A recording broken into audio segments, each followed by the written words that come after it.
ନଈ କୂଳରେ ଥିବା ଗଛରେ ରାନୁ ବସା କରି ରହୁଥାଏ। ଥରେ ରାନୁ ଅଣ୍ଡାଟିଏ ଦେଇ ଖାଦ୍ୟ ଆଣିବାକୁ ଜଙ୍ଗଲ ଭିତରକୁ ଚାଲିଗଲା। ସେ ଯିବାର କିଛି ସମୟ ପରେ ଭାରି ଜୋରରେ ପବନ ବୋହିଲା ଓ ସେଇ ପବନରେ ତା ବସା ପାଣିକୁ ଗଳି ପଡିଲା। ଆରେ ବା, ମୋର ତ 8 ଦିନ ପାଇଁ ଖାଦ୍ୟ ଯୋଗାଡ଼ ହେଇଗଲା। ଏବେ ଯାଉଛି ଯିବି ମୋ ବସା ପାଖକୁ। ଏମିତି କହି ରାନୁ ସେଠୁ ବସା ଆଡକୁ ଫେରିଲା ଓ କିଛି ସମୟ ମଧ୍ୟରେ ସେ ସେଠି ଆସି ପହଞ୍ଚିଗଲା ଆଉ ଦେଖିଲା ତା ବସା ନାହିଁ। ଆରେ, ମୋ ବସା କୁଆଡେ ଗଲା? ଏଇଠି ତ ଥିଲା। ଆଉ ମୁଁ ଦାନା ଆଣିବାକୁ ଯାଇଥିଲି। ଏଇ କିଛି ସମୟ ଭିତରେ ମୋ ବସା କୁଆଡେ ଗାୟବ ହେଇଗଲା। ହେ ଭଗବାନ, ଏବେ ମୁଁ କଣ କରିବି? ଏମିତି କହି ରାନୁ କାନ୍ଦିବାକୁ ଲାଗିଲା। ଏପଟେ ବସାଟି ଭାସି ଭାସି ଆସି ମଝି ନଈରେ ହେଇଯାଇଥାଏ। ହଠାତ୍ ଗୋଟିଏ ମାଛ ବସାଟିକୁ ଖାଦ୍ୟ ବୋଲି ଭାବି ଖାଇବା ପାଇଁ ସେଠାକୁ ଆସିଲା। ଆରେ, ଇଏ ତ ଗୋଟେ ଚଢେଇ ବସା। ମୁଁ ଖାଦ୍ୟ ହେଇଥିବ ଭାବି ଏଠାକୁ ଚାଲି ଆସିଲି। ହେଲେ ଏ ବସା କାହାର? ଏଥିରେ ତ ଗୋଟେ ଅଣ୍ଡା ମଧ୍ୟ ଅଛି। ଲାଗୁଛି କୋଉ ଚଢେଇ ୟାକୁ ଭସେଇ ଦେଇଛି। ହେଲେ ଏବେ ମୁଁ କଣ କରିବି ଏ ବସା ଆଉ ଅଣ୍ଡାର? ହଁ, ଯାଉଛି ୟାକୁ ସେ ପଦ୍ମ ଗଛ ଉପରେ ରଖିଦେବି। ଏମିତି କହି ମାଛ ସେହି ବସାକୁ ପାଖରେ ଥିବା ପଦ୍ମ ଗଛ ପାଖକୁ ନେଇଗଲା ଏବଂ ତାକୁ ସେ ପଦ୍ମପତ୍ର ଉପରେ ରଖିଦେଲା। ଏବେ ମୁଁ ଯାଉଛି ଟିକେ ବିଶ୍ରାମ କରିବି। ଏପଟେ ରାନୁ ନିଜ ମନକୁ ବୁଝାଇ ସେଇ ଗଛରେ ଆଉ ଗୋଟିଏ ବସା ତିଆରି କଲା ଓ ସେଥିରେ ଗୋଟେ ଅଣ୍ଡାଟିଏ ଦେଲା। ଏଥର ଦେଖିବା ଏ ବସା ଆଉ ଅଣ୍ଡା କିଏ ନଉଛି। ହଉ, କାମ କରି କରି ଥକି ଗଲାଣି। ଯାଉଛି ଟିକେ ଶୋଇ ପଡିବି। ଏମିତି କହି ରାନୁ ବସାରେ ଶୋଇଗଲା। ଏମିତି ସେ ଦିନ କଟିଲା। ପରଦିନ ସକାଳ ହେଲା। ଏବେ ତ ସକାଳ ହେଲାଣି। ଯାଉଛି ଏଇ ପାଖରୁ ଟିକେ ବୁଲି ଆସେ। ଏମିତି କହି ରାନୁ ସେଠୁ ଚାଲିଗଲା। ଆରେ, ମୁଁ କାଲି ସେ ବସାକୁ ପଦ୍ମପତ୍ର ଉପରେ ରଖିଦେଇ ଆସିଥିଲି। କଣ ହେଲା କେଜାଣି? ସେ ବସା ଅଛି କି ନାଇଁ ଯାଉଛି ଦେଖିବି। ଏମିତି କହି ମାଛ ପାଣି ଉପରକୁ ଆସିଲା ଆଉ ଦେଖିଲା ସେହି ବସାରେ ଥିବା ଅଣ୍ଡାଟି ଫୁଟି ଯାଇଛି ଓ ସେଥିରୁ ଗୋଟେ ସୁନ୍ଦର ଚଢେଇ ଛୁଆ ଜନ୍ମ ହେଇଛି। ଆରେ, ଏଇ ଅଣ୍ଡାରୁ କଣ ଗୋଟେ ଛୁଆ ବାହାରିଛି? ଆଉ ଏ ଛୁଆ ଦେଖିବାକୁ ତ ବହୁତ ସୁନ୍ଦର ହେଇଛି। ମାଛ ଏମିତି କହୁଥାଏ, ହଠାତ୍ ଛୁଆ ଚଢେଇ ଚିଆଁ ଚିଆଁ ରାବ ଦେଲା। ଆରେ, ଏ ଚଢେଇକୁ ତ ଭୋକ ଲାଗୁଛି। ଏକୁ ମତେ ଖାଦ୍ୟ ଦେବାକୁ ପଡିବ, ନହେଲେ ଏ ଖାଦ୍ୟ ବିନା ମରିଯିବ। ହେଲେ ଏକୁ ମୁଁ କଣ ଖାଇବାକୁ ଦେବି? ହଁ, ଯାଉଛି। ମୁଁ ପୋଖରୀରେ ଥିବା କିଛି ପୋକଜୋକ ଆଣିକୁ ଖାଇବାକୁ ଦେବି। ଏମିତି କହି ମାଛ ପାଣି ଭିତରକୁ ଚାଲିଗଲା ଏବଂ କିଛି ପୋକଜୋକ ନେଇ ଆସିଲା। ନେ, ଏ ଖାଦ୍ୟ ଖାଇଦେ, ତତେ ଭୋକ ଲାଗୁଛି ପରା। ମାଛର କଥା ଶୁଣି ଛୋଟ ଚଢେଇ ଛୁଆଟି ସେ ପୋକଜୋକକୁ ଖାଇଲା। କେଡେ ସୁନ୍ଦର ଏ ଚଢେଇ ଛୁଆ।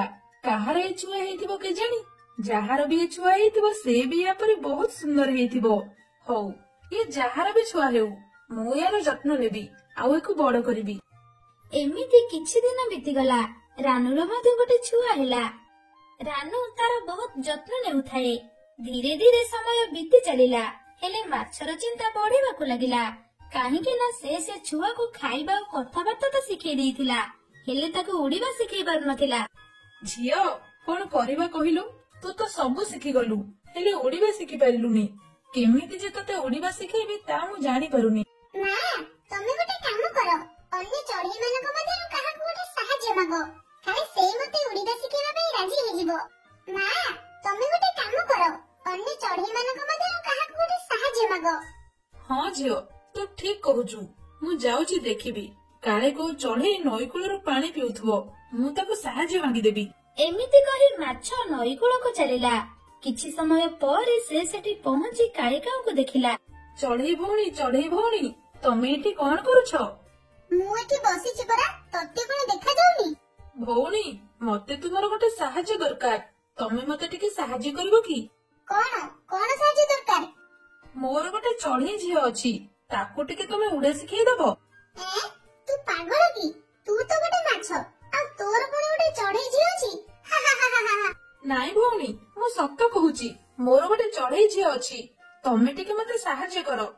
ନାଇଁ, ମୋର ସିଆଡେ ବହୁତ କାମ। ମୁଁ ତତେ ସାହାଯ୍ୟ କରିପାରିବିନି। ଆରେ, ଇଏ ଚଢେଇ ତ ଚାଲିଗଲା। ଏବେ ଆଉ ମୁଁ କାହାକୁ ସାହାଯ୍ୟ ମାଗିବି? ଏପଟେ ରାନୁର ଦ୍ୱିତୀୟ ଝିଅ ମିନୁ ବୁଲି ବୁଲି ଯାଇ ନଈ ଭିତରେ ଥିବା ଚଢେଇ ପାଖରେ ପହଞ୍ଚିଲା। ଆରେ, ତୁମେ କିଏ? ଆଉ ତୁମେ ନଈ ଭିତରେ ବସା କରି କାହିଁକି ରହୁଛ? ମୁଁ ଟୁନି, ମୁଁ ଏଇଠି ପିଲାବେଳେ ରହୁଛି। ହେଲେ ତମେ କିଏ? ତମେ କଣ ମୋ ପରି ଦେଖାଯାଉଛ? ମୁଁ ମିନୁ, ଏଇ ପାଖ ନଈ କୂଳରେ ରୁହେ। ହେଲେ ତମ ମୁହଁ ତ ମୋ ମୁହଁ ପରି ଦିଶୁଛି। ତମେ କଣ ମୋ ମାର ଛୁଆ କି? ମୁଁ ଜାଣିନି ତୁମ ମା କିଏ।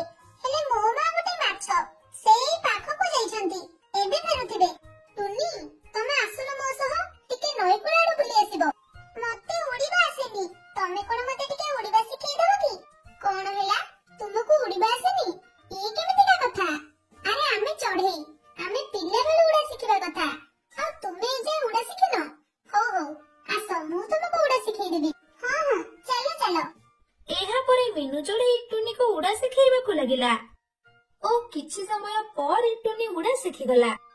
ଏପଟେ ମାଛ ଆସି ଦେଖିଲା ଟୁନି ସେଠି ନାହିଁ। ଟୁନିକୁ ନ ପାଇ ମାଛ ବ୍ୟସ୍ତ ହୋଇ ପଡିଲା। ହେ ଭଗବାନ, ମୋ ଝିଅ କୁଆଡେ ଗଲା? ଏଇଠି ତ ଥିଲା। ତାକୁ ଆଉ କଣ କୋଉ ଶିକାର ଚଢେଇ ଖାଇଦେଲେ ନା କଣ? ନାଇଁ ନାଇଁ, ଏମିତି ନ ହେଉ। ହେଲେ ସେ ଗଲା କୁଆଡେ? ଆଉ ସେ ପାଣିକୁ ଗଳି ପଡିନି ତ? ମୁଁ ଯାଉଛି ପାଣି ଭିତରେ ଖୋଜିବି। ଏମିତି କହି ମାଛ ପାଣି ଭିତରକୁ ଟୁନିକୁ ଖୋଜିବାକୁ ଗଲା। ଏପଟେ ଟୁନି ଓ ମିନୁ ଆସି ରାନୁ ପାଖରେ ପହଞ୍ଚିଲେ। ଆରେ ଇଏ ତ ମୋ ଝିଅ ସହ ପୁରା ମିଶି ଯାଉଛି। ହେଲେ ଏ ଛୁଆ କାହାର ହେଇଥିବ? ଆଲୋ ଝିଅ, ତୋ ମା କିଏ? ମାଉସୀ, ମୁଁ ଟୁନି। ଆଉ ମୋ ମା ଗୋଟିଏ ମାଛ। ମୁଁ ମୋ ବସାରେ ବସିଥିଲି। ଆଉ ଏ ମିନୁ ମତେ ଦେଖି ସେଠାକୁ ଗଲେ। ଓ ଆମେ ସେଇଠୁ ଚିହ୍ନା ଚିହ୍ନି ହେଲୁ। ଆରେ ତୋ ମା ତ ଗୋଟିଏ ଚଢେଇ ହେଇଥିବ। ଆଉ ତୁ ଗୋଟେ ମାଛର ଝିଅ ବୋଲି କଣ କହୁଛୁ? ମୋ ମା ମତେ ଥରେ କହୁଥିଲେ ସେ କୁଆଡେ ନଈରେ ଭାସି ଆସିଥିବା ଗୋଟିଏ ବସା ପାଇଲେ।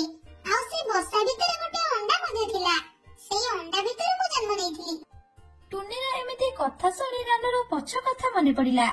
ହେ ଭଗବାନ, ତା ମାନେ ତୁ ମୋରି ଛୁଆ ଯିଏ ପିଲାବେଳେ ଭାସି ଯାଇଥିଲା। ହେ ପ୍ରଭୁ, ଆପଣଙ୍କର ଏ କି ବିଚିତ୍ର ଲୀଳା। ଧନ୍ୟବାଦ, ଧନ୍ୟବାଦ ଭଗବାନ। ତମେ ମୋ ଛୁଆକୁ ପୁଣି ମୋ ପାଖକୁ ଫେରିଦେଲ। ମା, ତା ମାନେ ଇଏ ମୋ ଭଉଣୀ। ଇଏ ସେଥିପାଇଁ ମୋ ପରି ଦେଖାଯାଉଛି। ଝିଅ, ମତେ ଟିକେ ତ ମାଛ ମା ପାଖକୁ ନେଇଯା। ମୁଁ ତାଙ୍କୁ ଟିକେ ଦେଖିବି ଆଉ ଧନ୍ୟବାଦ ଦେବି। ଆସ ଆସ ମା, ଆସ। ମୁଁ ତମକୁ ମୋ ଘରକୁ ନେଇଯିବି। ଏହାପରେ ସେମାନେ ନଈ ଭିତରକୁ ଚାଲିଲେ। ସେପଟେ ମାଛ ଟୁନିକୁ ନ ପାଇ ମନ ଦୁଃଖରେ ବସିଥାଏ। ହଠାତ୍ ଚଢେଇ ମାନେ ଯାଇ ସେଠି ପହଞ୍ଚିଗଲେ। ଆରେ ତୁମେ ମାନେ କିଏ? ଆଉ ଏଠାକୁ କଣ ପାଇଁ ଆସିଛ? ଆଲୋ ଝିଅ, ତୁ କୁଆଡେ ଯାଇଥିଲୁ? ମୁଁ ତତେ ଇଆଡେ ସିଆଡେ ଖୋଜି ହତାଶ ହେଇ ବସିଛି। ମାଛ ଭଉଣୀ, ଇଏ ଟୁନି ମୋରି ଝିଅ ଯିଏ ନଈରେ ଭାସି ଆସିଥିଲା। ଆଉ ତୁମେ ୟାକୁ ନିଜ ଝିଅ ପରି ପାଇ ବଡ କରିଛ।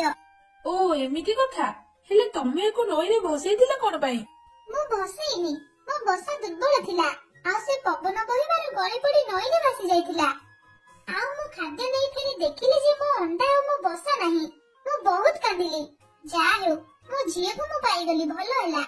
ଭଲ ହେଲା, ତୁମେ ତାକୁ ମିଳିଗଲ। ମୋର ଗୋଟେ ଚିନ୍ତା ଗଲା। ମୁଁ ତ ବୁଢୀ ହେଲାନି। କିଏ ଜାଣେ ମୁଁ କେତେବେଳେ ମରି ଯାଇଥାନ୍ତି। ହଉ, ଏବେ ତୁମେ ତୁମ ଝିଅକୁ ନେଇଯାଅ। ନାଇଁ ମା, ମୁଁ ତୁମକୁ ଛାଡି ଯିବିନି। ମୁଁ ଏଇଠି ରହିବି।